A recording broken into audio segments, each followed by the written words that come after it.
Hey guys, I'm Grestar, and how about we react to RWBY Volume 2, Chapter 10, Mountain Glen. As with my other RWBY reactions, this video will only include me, so if you would like to watch the actual RWBY episode along with me, make sure to click here. It will take you to Rooster Teeth's YouTube channel under the RWBY playlist, right to the video that I'll be using, and it should have better synchronization, you know, when you open it in another window tab or download it yourself, than like the Netflix or DVD versions would have, so yes, click here. So last time, Search and Destroy, they went out Team RWBY with Professor Oobleck, I think was his name. He was the hyper coffee history teacher dude, you know?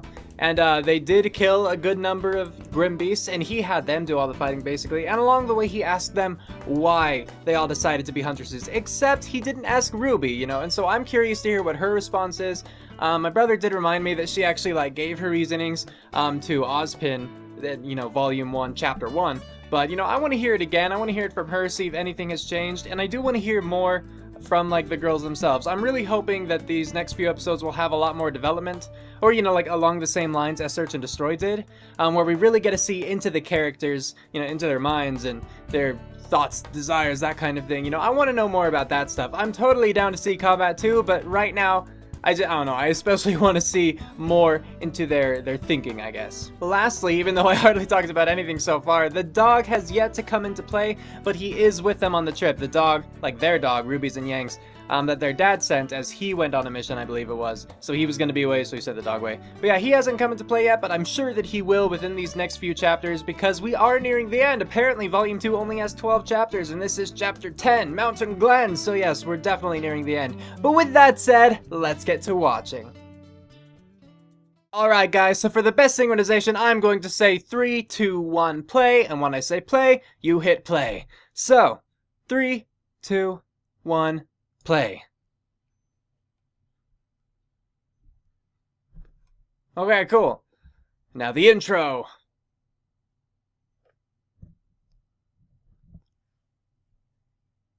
That's right.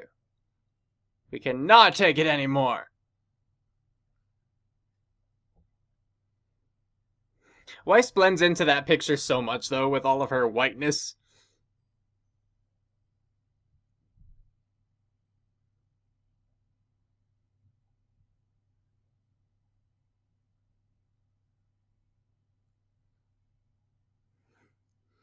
This part is really cool, of course, when they all fall and land like that. It really is nice.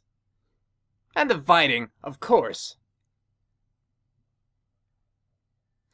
Okay, two things that I didn't really talk about. Okay, so yeah, apparently, I don't think I talked about this. Cinder's weapons are glass, and like, okay, well, I knew that part.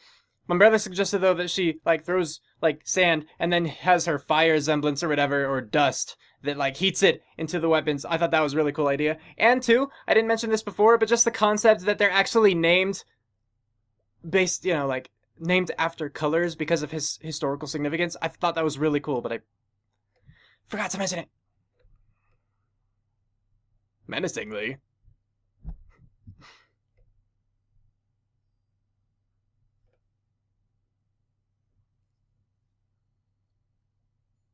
Oh, Ozpin?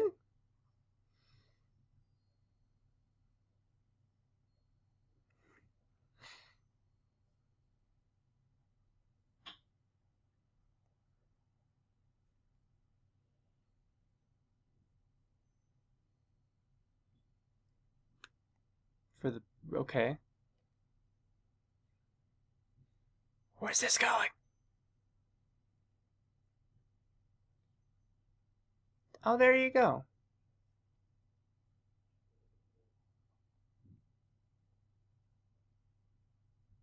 Fair enough, y'all.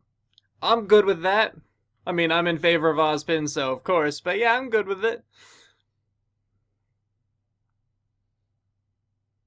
Is that Ruby's scope? It is. Okay, I knew it was a sniper rifle, but I didn't remember actually seeing a scope on it, or her ever actually using the scope, at least. From what I've seen of her using her, like, her weapon as a sniper rifle, it was always, like, within close range anyway.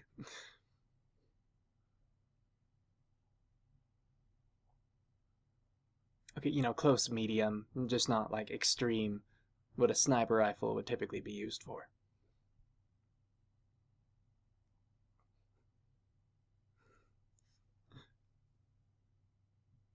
Still thinking about that, huh?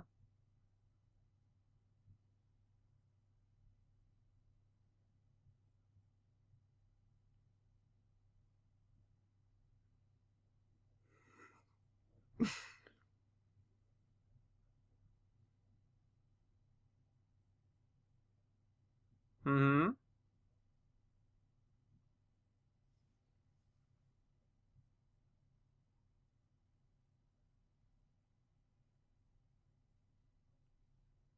Oh. Okay. That's true. Probably.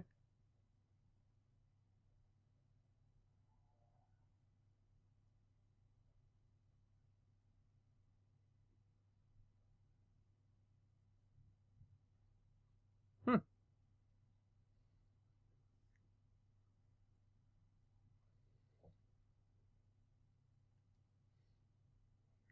Right.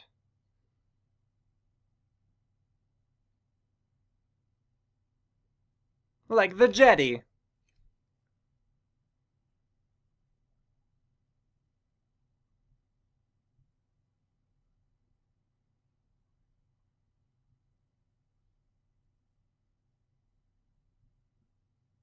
That's true. Oh, you... What? Oh, actually, that's a fair point.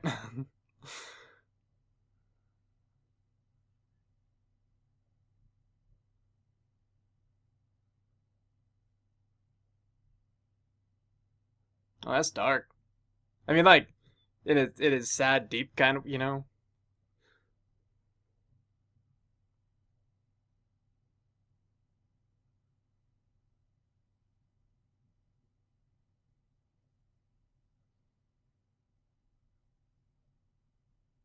Hmm.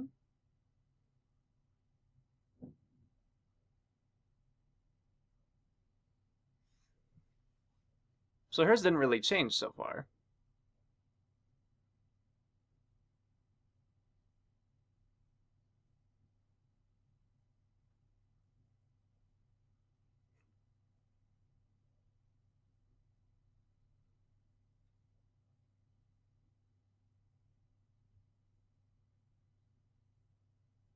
She's jumped 2 levels, so...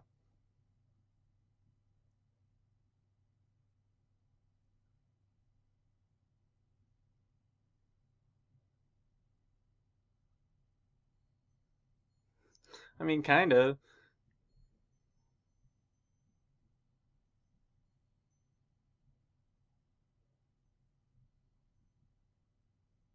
Come on. Yeah. Okay, so he seemed pretty pleased with that.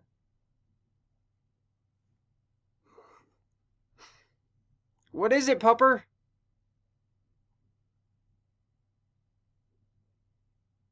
Zwei? Not Zwei?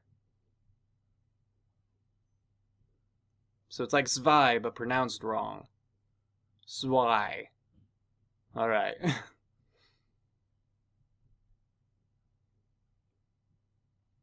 Not gonna tell Yang or anything that you're leaving? Like... Really?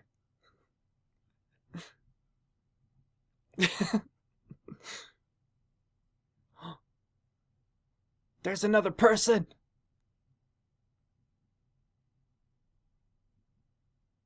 Yeah, White Fang. A Beowulf hat.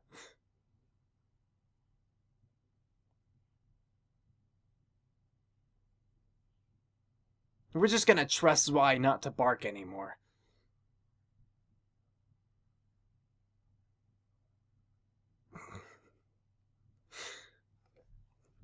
He's not being the most subtle, you know? Then again, neither is she.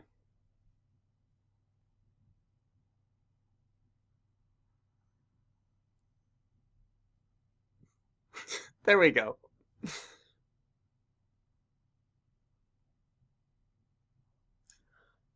Why would there not be, like, towers out there? Uh-oh. Oh, dear. Oh!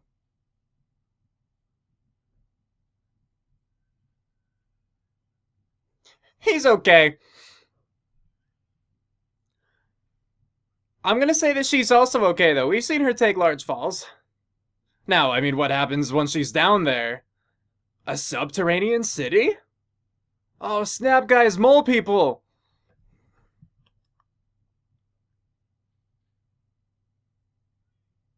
Oh. Oh, dear. And her weapon didn't drop too, did it? Yep.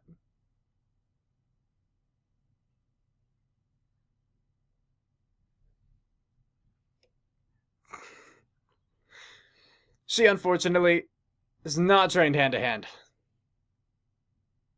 Oh, I really wish you'd told Yang where you were going.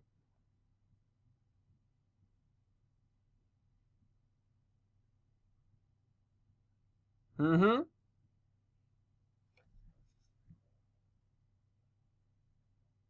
Well, the pupper's here.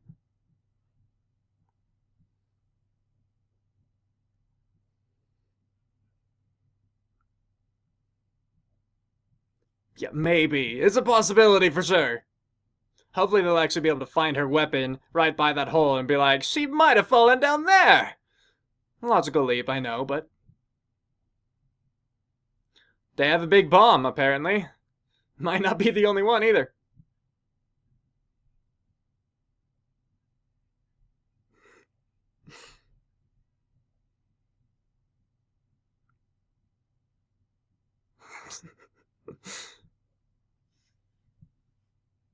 Oh. Okay, they did find it. Haha.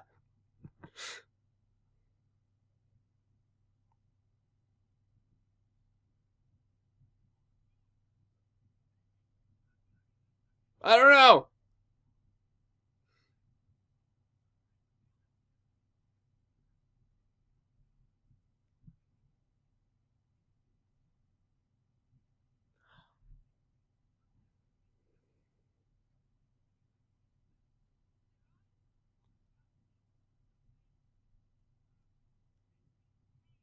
Oh.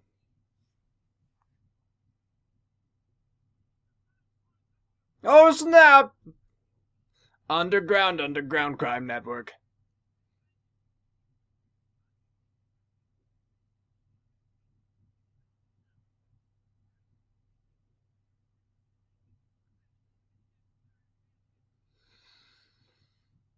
Oh.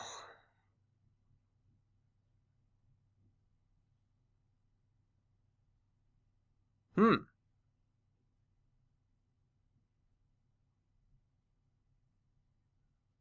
Yep.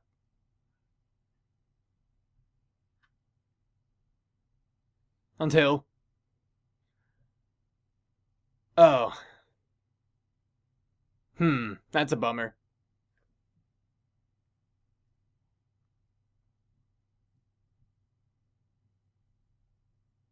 Oh, wow, that got really dark.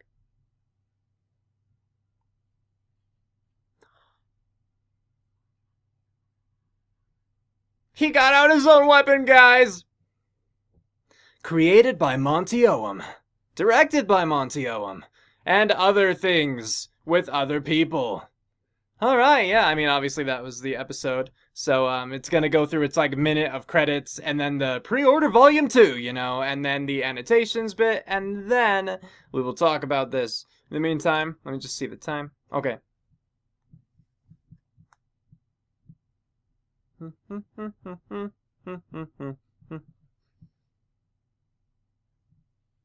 Yeah, pre-order RWBY Volume 2 now at store.roosterteeth.com. Blu-ray and DVD ships November 14, 2014. Yeah, it's these guys again! Are they gonna do the crotch bump again?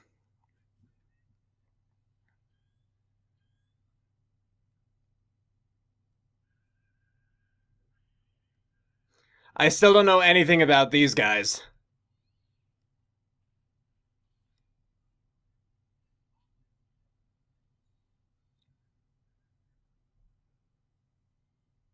Yeah, I still know nothing about them. And the annotations part, alright!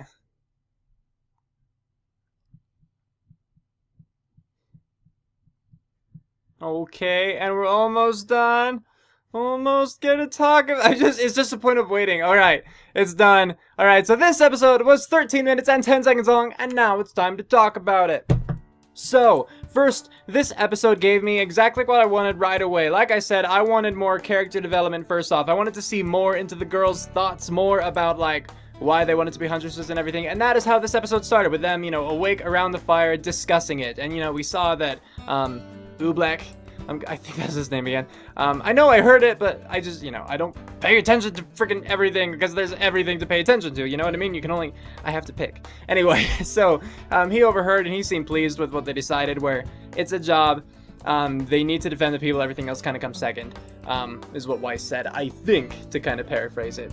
But, I was happy to hear more of their thoughts on the matter. I don't think Yang's changed so much. We got a little bit more about Weiss's and Blake's, more about Blake's insecurities and Weiss's reasons behind the honor and respect for her family name. It wasn't anything for her father. She thought her father was kind of like ruining the name, and she wasn't going to let, her name go down that way. So that's cool. That's totally cool.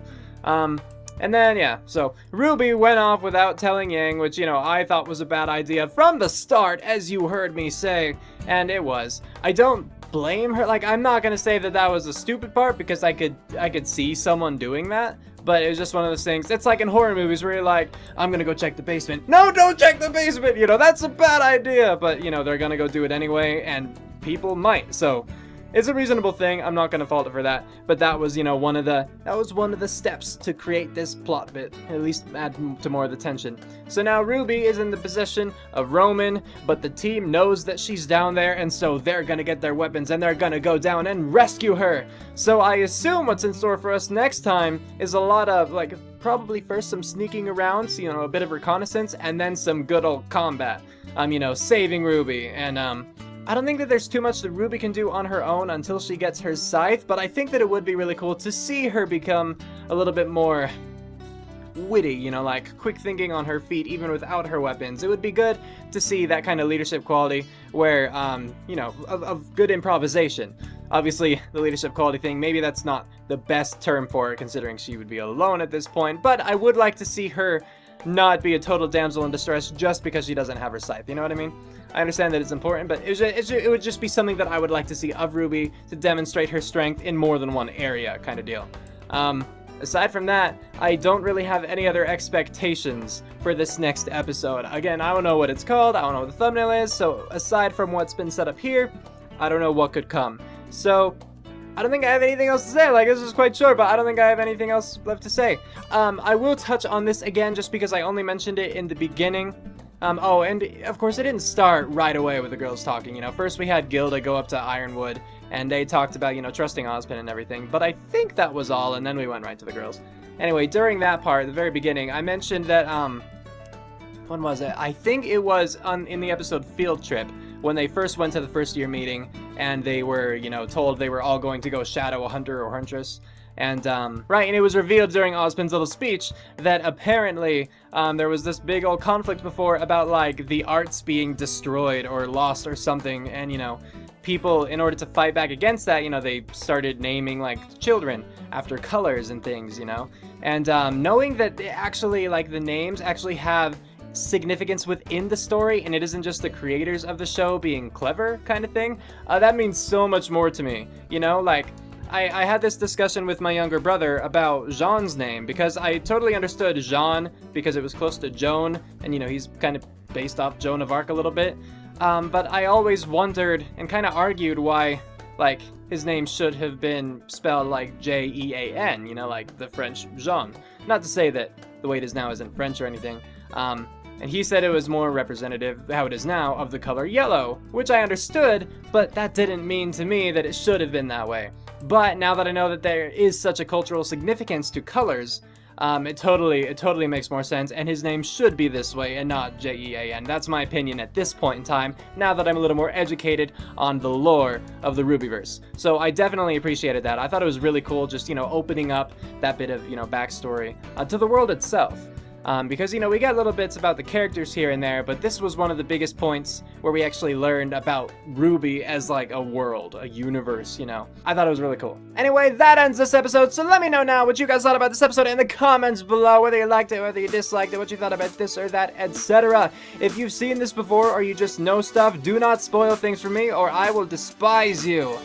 Honestly, I will. But with that, we're calling it here. Cue outro, go!